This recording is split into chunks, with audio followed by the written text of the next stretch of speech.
Majová cena strednej odbornej školy v Príbeniku je súťažou v parkúrovom skákaní lipicánskych koní. Tento rok si zmerala sily bezmála 50 jazdcov zo 16 jazdeckých klubov. Preteky boli rozdelené do 4 súťažných kategórií. Začali sa kategóriou, v ktorej súťažili spolu juniori a seniori. V 4 stupňoch náročnosti bojovali jazdci o cenu starostu obce Príbenik, o cenu riaditeľa školy a o hlavnú cenu predsedu Košického samosprávneho kraja. V tomto najnáročnejšom preteku mali prekážky výšku 140 cm. Robím veľkú úlohu, že v podstate nad tým skokom treba koníkovi povolovať. Medzi skokmi ho treba pribrzďovať, takisto váhou ten koník si prehadzuje nohy, pretože tam chodíme z ľavej z ruky, z pravej ruky.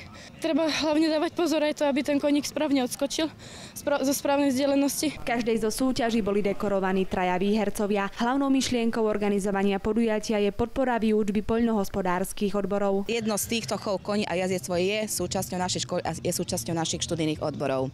A preto, aby sme troška preferovali a priblížili ľuďom a hlavne mladým ľuďom, aby mali záujem o starostlivosť o zvieratá a prácu s nimi. Dlho pred daným termínom potrebujeme pripraviť vlastne jazdecký areál, aby tá pôda bola dobre udúpaná. Potrebujeme vysadiť trávu, potrebujeme pravidelne ju kosiť, potrebujeme ju zavlažovať. Atrakciou bolo vystúpenie maďarských čikošov, ktorí ukazovali agilitu koní, teda reakcie koní na rôzne zvukové a slovné napomenutia. Návštevníci jazdeckého areálu videli ukážku demonštrácie doprovodu služobného vozidla so zapnutou signalizáciou, ako aj reakcie koňa na svetelné efekty v podaní oddelenia konskej jazdnej polície z Košíc.